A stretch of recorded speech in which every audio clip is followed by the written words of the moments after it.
Welcome to the Game Changer Experience podcast. We're your hosts, Dr. Jeremy Pastor and Dr. Dave Kim. Today, we're going to talk about how to navigate the medical system. So if you're someone who feels like they've been to a whole bunch of different clinicians and unsure what to do, then this one's going to be for you. You are listening to the Game Changer Experience podcast, where we talk about rehab, performance, and everything in between. This is where we help you navigate common questions and misconceptions in the training and rehab world.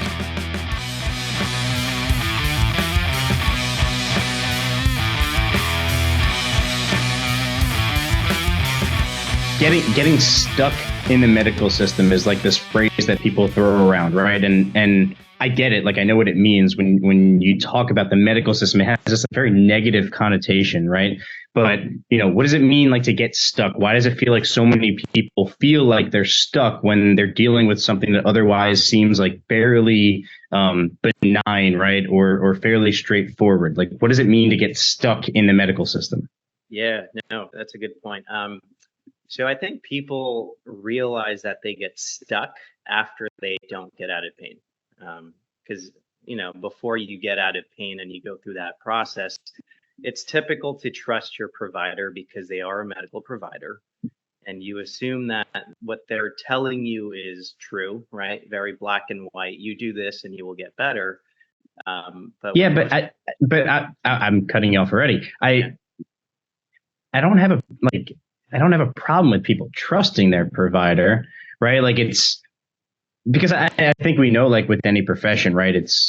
There's good and bad, right? Regardless of what profession we're talking about, right? So I don't feel like getting stuck, or I should say, like, trusting your medical provider is the reason why we're quote unquote stuck. It's almost like there is something about the way the system is designed that basically drives people to get stuck, right? I do 100% agree that, like, sometimes the people we trust don't always kind of guide us in the right direction, right? But it's like when I hear someone say like they're getting stuck in the system, it's almost like the system is so if this, then that, in a very like systemized way, right? That's a bit redundant, right? But in a very like linear way, meaning like if you have some type of extreme pain, it's like the general public thinks the first step is go to the emergency room, right? Like, if you're in so much pain that you just can't tolerate it, right? You go to the emergency room. And then basically within their skill set, if it's not something that obviously requires like emergency intervention within their skill set,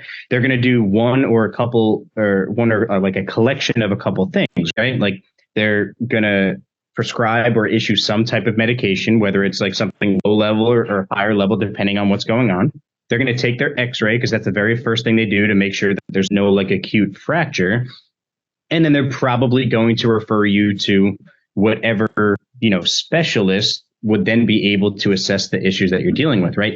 It's not that there's anything wrong with each one of those interventions in my mind, right? It's like that's what they are trained to do. They are when a situation is not emergent, right? I'm talking in the context of something is not emergent. Like, their job is to triage that situation, right? The meds are something to help that person in the moment, right? Because they think that they're just going to help them get out of pain with this one pill. The x-ray is to make sure that there's not something that's going to put them in danger of sending them home, right? Or like to make sure that they shouldn't be whatever, splinted, casted, whatever the case is. And then they refer to the specialist, right? Like, they are doing their job, right? But then when they do their job and the next step is then seeing that specialist, right? Because again, for the general public, that is the right next step. Let's say it's an orthopedist. We know there's a list of different specialists. They see their orthopedist. Who knows what time frame it takes to get in to see one, right? Obviously, everyone's going to be different, so we're not going to generalize there, right? They go to the orthopedist. The orthopedist has that x-ray from the emergency room to go off of. Maybe they decide to do an MRI to get a closer look at some different types of tissues. They might decide, I'm going to put you on this type of medication. Maybe it's an anti-inflammatory or a muscle relaxer. Some of them are going to get more direct and decide to do like an injection on the site, maybe like a cortisone injection. Obviously there's a list of different things they can do. And then you would hope that majority of them are going to take the next step and refer to some type of rehab specialist, right? We're PT, so we'll talk about PT. Right. Then yeah, go Yeah, ahead. go ahead. No, I was just going to say, just to clarify for the listeners, we're not trying to attack anybody, right? Because like anybody who's going into the medical field does want to help people, right? So they're doing what they're trained to do. Now, going back to Jeremy's point, right? When people are in pain, they'll go through that system or cycle, and then again, to his point, it's like, what's the next step that's going to happen? And usually, after you visit the ER and the ortho, you're sent to PT with a diagnosis or a script. And where people feel stuck, and again, you could view this from so many perspectives, but from a patient perspective, again, like if you are, getting treated based off of the diagnosis on a piece of paper, which is very arbitrary on many instances, is that the true care you deserve? And are those strategies the right ones that will be, getting out of pain? Well, I think that does bring us to I guess part of the main point is like no one at this point in that system did anything wrong. Yep. Right. They're not doing anything like malpractice. They're not even being negligent within the scope of what they do with the information that they have available to them. They are absolutely providing appropriate care, right? But think about what has already happened prior to going to, again, we'll talk PT because we're PTs, but any rehab professional, which then, again, outside of emergency situations, now we're starting to try to work on like, what is plaguing someone? Why are they doing it? So then we dive into like the rehab world, and now we can kind of like tease out maybe the quality of what people are receiving. But obviously, again, we're going to keep saying this in every profession. There's a difference in quality, right? Like there's great next level thinkers. There's very cookie cutter approaches. There's everything in between, right? So let's use like worst case scenario, right? Because we'll be doomsdayers here, right? You go to PT. They decide, like they've already decided how to treat you based off of whatever script, like you were saying, whatever script they received. Before you come in. Yeah, right. Like they know if you see a script of back pain, they already like mapped out the exercises that they're going to have their aid print out for you, right? Like that type of scenario. And you decide to go 3 times a week for the next 4 to 8 weeks, because that's what it says on the script. You're doing a very like cookie cutter approach. And let's just say you are the person that does not benefit from that, right? Again, there's a lot of different scenarios. But if you're someone who did not benefit from that plan, what's the next logical step? The PT will refer you back to the orthopedist, right? It's like, what I was doing did not make the change that we wanted in whatever time frame they allot. So the natural step for us as PTs is to refer back to a specialist. That is the right thing to do. See, we're not saying anyone's doing anything wrong yet. This is the system. So then they send them back to the ortho. The ortho says, okay, we tried conservative treatment. Now, a lot of people, especially, modern days, right? This has changed. A lot of orthos at this point realize, okay, maybe we could try a different PT or a different rehab professional, or maybe if someone they have in their network that maybe they trust to provide a different type of care.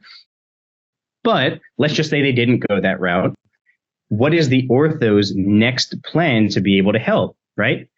Maybe if they didn't previously do an injection, now they decide to, right? Maybe if they didn't previously give meds, or if they gave meds and they ran out, maybe they decide to re-up the prescription, right? Maybe if it's a situation that, the MRI showed some type of structural involvement, maybe they say, okay, like we can go a more invasive route and we can go a surgical route. There's a lot of different directions depending on someone's situation, right? They still have not done anything wrong. They are doing the right things based off of the information they have available to them, right? And then you get sent back to PT, right? And this is what I view like this cycle, right? This getting stuck in the system looks like is every person along the way not doing something wrong, right? They are using their clinical decision making to decide based off of the information I have, what is the next appropriate step? And what I see as the lowest hanging fruit here is like what is happening on the rehab side. Right? Like what is happening when they go to PT? Because we in our profession have the ability to break that cycle, right? It's not the fault of the emergency room. It's not the fault of the orthopedist. And really, I'm not even saying that it's the fault of the PT, right? Again, like I said, this is how the system is built. you bring them to the extent of what your scope is, and then you send them to the next appropriate person, right? But if we can get better within our field, taking that cookie cutter approach and burning it, right, and just throwing it away, and being more specific and understanding how to kind of dive into helping people a little bit better and being more specific to what's bothering them, then we have the ability to completely prevent this trickle down effect of what we call getting stuck in the system. Absolutely. And on top of that, I feel like, obviously we could do our part as PTs to, make their experience better and really treat them as the person in front of you. But we also, from like a professional standpoint, we could do a better job kind of like collaborating with each other, right? So that's why it's so important to keep the right people in your circle, people who actually care about getting, you better. Yeah, and I think that it's one of those things. I think there's an element of humility required from each individual, right? Like ourselves included, right? We're not eliminating like our role in this, right? It's understanding that you don't have to be the hero of the story, right? It's just maybe understanding like where your responsibility ends, right? Or maybe knowing who to help fill in the gaps of whatever it is that this person's missing to be able to get them where they want to go. There's a lot of education required, both on the clinician side, but also on the patient side, to help them navigate this process. Because I think the worst part is when the communication is really thrown off. Like patients feel helpless during this time, right? Like they feel a combination of us, right, on the medical side, not being on the same page, almost like there's competing thoughts, or people are trying to one up each other, or they're not on the same page, where no one seems to agree on like what is wrong, so to speak. Right. But then also it's like they feel helpless because they're just not sure what to do, right? Like when you feel like you're doing all the right things and nothing is changing, right? Like how do you know where else to look? Right. Absolutely. And that, right, honestly, because didn't something like this happen to you, right? Like, didn't you have some type of like back something? That was pretty good telepathy right there. I was going to talk about my story. Yeah. So this actually happened to me. I was lifting weights, squatting heavy weight. I'm not going to say how much because it'll be. Tell us how much. No, it was 455. Oh, darn. But it was a terrible spotting incident, and herniated my discs. And then from there, it was just pretty miserable. I felt the nerviness on the front and back side. Couldn't walk well. And again, when these things happen to you in the moment, your life kind of flashes before your eyes. And so I went to the ER, and then from there talked to doctors, and they pointed me towards conservative treatment. And just like Jeremy mentioned before, when I went to the ER, it was just imaging meds, and then you get referred to an ortho, and then an ortho refers you to a PT. Now, the issue for me was when I was going to PT, I was getting a bunch of like glute bridges and, things like that. And if you really sit and think about it, if I was squatting 455 and you give me glute bridges with bands around my knees, like that is nowhere near right. Their intention was to strengthen. Right. It wasn't anything else. It was to strengthen, and the more you strengthen, you'll get better. And so, again, you just kind of believe this stuff, and you go through the motions, and you do it. And at a certain point, you plateau, and that's what happened to me. So there was a lot of back and forth, and went to visit other PTs, other chiros, and I wasn't getting better. And that's where I truly felt like nobody could really answer my situation, my questions, and I felt really stuck. And I felt hopeless, and I felt confused. And it wasn't until, I was able to seek out help from other providers. I had to put forth the work to find the solution for myself.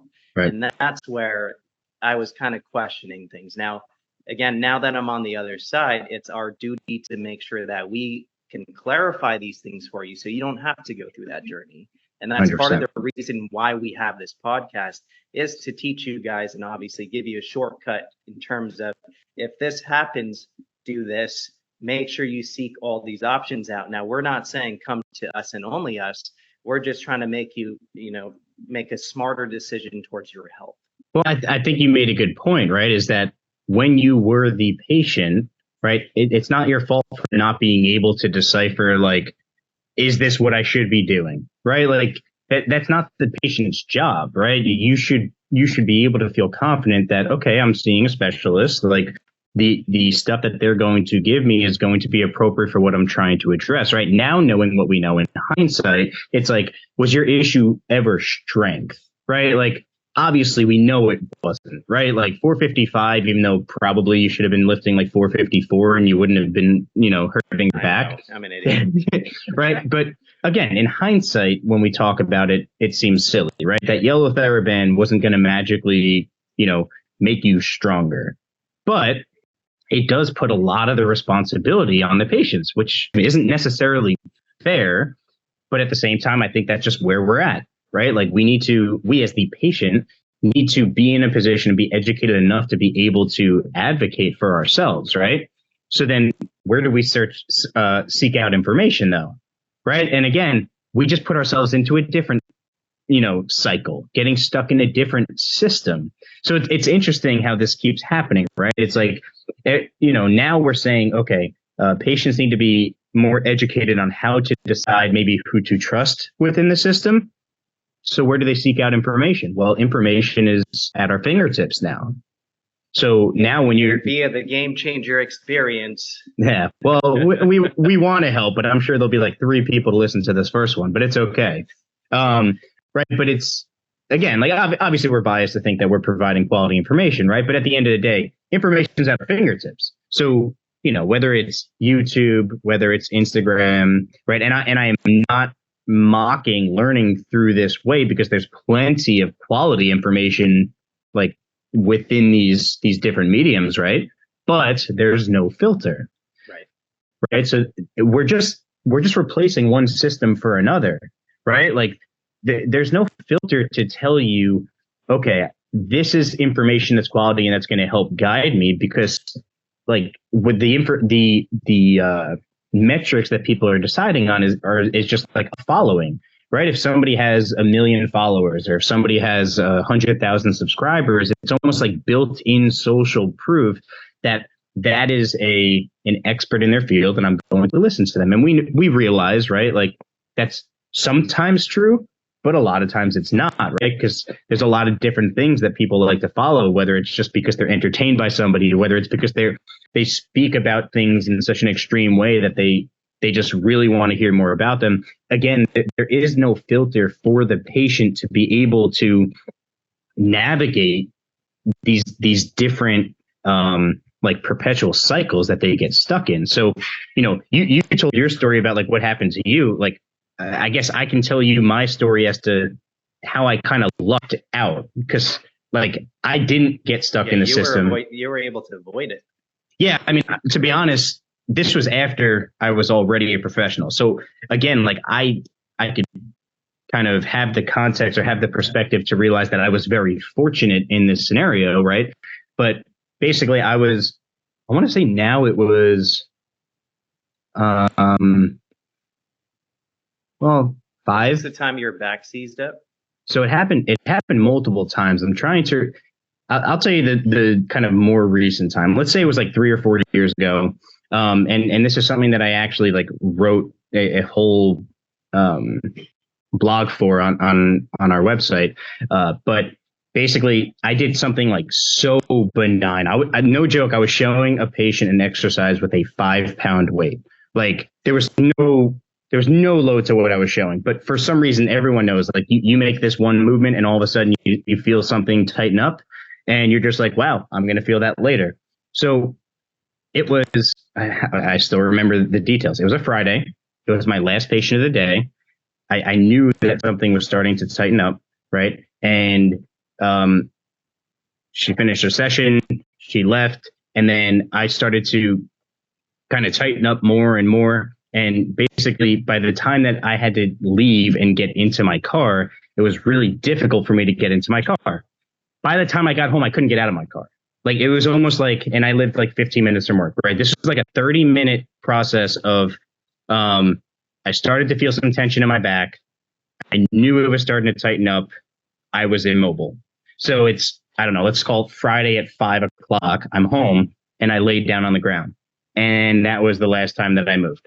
So I was stuck. I was stuck, and I've felt pain before. I've had injuries before, but it took me 7 minutes to get off of the ground to be able to go to the bathroom. Like it was just any pain or any movement caused a sharp stabbing pain. Right. So in that moment, I was kind of like, great, like this just happened to me. Like, and it made no sense. Obviously, we know it made some sense, but no sense in the sense that like it was a 5 pound weight. I didn't do anything crazy. Like I wasn't being obnoxious, whatever. Like this shouldn't bother me to the extent that it did. If I did not know the things that I know, right? So we'll just talk about that from an educational standpoint. If I did not know the things that I know, that pain would have made 99% of people rush to the emergency room. That is the extent of the pain that I was dealing with. Right. And I'm not exaggerating that. I decided like there's no reason to rush, right? Because let's be real, if this doesn't go away and there happens to be something bad going on, it's still going to be going on in a little bit, right? Exactly. And let me preface this by saying I didn't have any numbness and tingling. I didn't have any weakness in my legs. I didn't have any, of these like more extreme symptoms. It was very localized in one spot, sharp pain in my back. And by no means am I telling you to ignore pain. I am only telling you about my experience. Okay. This is not medical advice. But so I decide like, you know what? I'm going to call up one of our buddies. So I call up our buddy Campo, and I basically told him, I was like, dude, I need your help. Like I need something to work on. I can't think straight. I have no idea how my body's moving. I can't move. And we actually we FaceTimed. He basically like laughed at me in a friendly way because I was just like, this is ridiculous. I can't do this. I had pillows all around me on the floor. I'm laying on my ground in my family room, looking up at the TV because it's the only place that I can get comfortable. My dog is laying next to me. And so basically his homework for me was like 2 exercises, right? 2 really low level exercises. And again, based off of what I know what I'm supposed to feel with those exercises. I know what I'm not supposed to feel with those exercises. I know how I'm supposed to execute those exercises. So as I'm going through this, quote unquote homework, I couldn't feel anything. And I don't mean like in a numb way. I mean, like I didn't feel any of the right muscles. I couldn't feel pressure where I needed to. Obviously I was dealing with pain. So it's like, if I couldn't feel the right things kick in, I definitely didn't expect anything to change. So this was Friday when this started. Saturday, I couldn't leave the ground. The only times that I left the ground was basically to take like the 45-minute journey to the bathroom 3 feet away. Right. And then I came back down, laid down, and I continued to do these 2 exercises over the course of 3 days. And I'm not exaggerating. I did these 2 exercises for over 15 hours. Right. And I'm not saying straight. Right. I did them a little bit. I laid down on like with my pillows and I watched TV. I did them a little bit, lay down, watch TV, did them a little bit. And I just kept trying to get some movement in my body. Sunday night, maybe it was Sunday or Monday, was like the first time that I had even the hint of feeling the right muscle. Right. It's like that one time where you're like, wow, you got into a position and you just felt it immediately. Right. And then it took me like 3 minutes to get off the ground instead of 7 minutes. I was like, whoa, there's a light at the end of the tunnel. Like it was almost as if it took 1 more minute to feel what I needed to, I was going to the emergency room. Because I was just like, I'm not going to mess around with this. Worst comes to worst, like I'll just be back in the same boat. Right. But then I had that like light at the end of the tunnel. Monday, I canceled all my patients because I still wasn't able to move. Right. But by the end of the day, Monday, I was starting to like, all right, I'm feeling what I'm supposed to with these exercises. So basically 3 days of just like chipping the rust off of my body. Right. By Wednesday, I was working out again. Boom. Look at that. Yeah, true story. But I'm telling you, it was the difference of like minutes of I was potentially going the ER route. And because of the pain that I was in, and listen, sitting in the car to get to the ER from where I was for 30 minutes probably wasn't going to help in any way either. I definitely was going to go down a very unknown route of who knows where this would have ended. Now, I was fortunate, right? And again, I'm not saying ignore the pain. Like, had this stuff not worked, I was going to the ER, right? Like, I'm not saying don't ever go to the ER, but I was patient and I worked on something specific and I understood what I was working on and I was able to prevent getting stuck in this system. So I tell this story to a lot of my patients because, like, that's my reality. That happened to me, right? And, you know, there are going to be signs of whether or not you should be patient and whether or not you should kind of go that route and just listen, like, this is a necessary, err on the side of caution type of plan of, listen, get it checked out, rule out anything of significance so that we know that it's right to work on these things. I happen to understand my body a little bit, right? I happen to take a calculated risk of being patient for a couple of days, but I was prepared to go if it didn't, if things didn't work as planned, right? So, that's my story, and I'm sure plenty of people have something similar. But if you don't have this level of, I don't know if it's body awareness, or maybe it's just because obviously we dive into this 24/7 and try to understand movement in like a disgusting degree. But education sometimes saves you from getting stuck in that system also. Absolutely. Yeah. And I think, there's a beautiful message behind your story in terms of, again, like, if we pick the right strategy, right, to attack movement, it doesn't have to be provocative, but keeping you moving in a place where it's kind of non-threatening, that alone can also just, build some room in your body. And I think your story has a beautiful message behind it. And what I mean by that is, again, like, you utilize the right strategy behind getting your pain to settle down a bit, right? You didn't panic. You didn't go straight to the ER. And granted, you had that knowledge, behind you from a movement standpoint. But again, like, just because you're hurting does not necessarily mean don't do anything and pause everything, right? Like, right. If you find the right strategy and you're able to utilize that to reintroduce movement slowly, and that slowly takes the pain away, that's far better than you doing nothing and then just going to the ER. And again, as we talked about from the beginning, like, if you do go to the ER, you'll probably get meds, an X-ray, and refer to the ortho, and none of that's wrong. But if you could take some control, over your body and kind of figure out the right sorts of movements, then that's going to be far advantageous to you, and it'll kind of, help prevent you from getting stuck in this cycle. Listen, I think that the message is basically like what we're trying to address with starting this podcast is can you just gather enough valuable information to better understand your body, better understand the system, have better understanding of how to navigate the system and how to use it in a way that suits what you need it for, right? Rather than maybe, let's say, unnecessarily going certain routes that are more likely to kind of send you down a path of let's just say, like, no answers. So it starts with education, right? And we hope to be able to provide that for you guys. And this is very general, non-specific stuff, right? Again, everyone's situation is going to be very different. We speak from experience with people that have been dealing with chronic pain. We're not talking about acute fractures. We're not talking about post-op situations. We're talking about things that kind of built up over time and just kind of understanding what different sensations mean and maybe how we want to try to address these things. And just what we've seen from the people that end up finding us is a very common story, right? And when we start to hear the same stories over and over and over, right, it stops becoming a coincidence and starts becoming a pattern.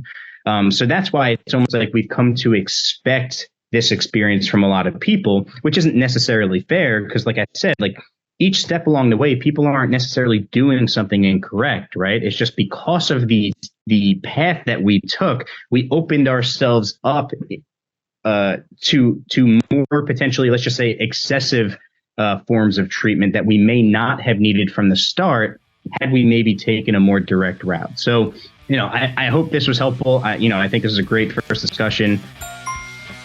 Thank you so much for catching today's episode. If you liked it, save it, share it, and leave a 5-star review. It helps us get the message out to more people just like you. We'll see you guys on the next episode.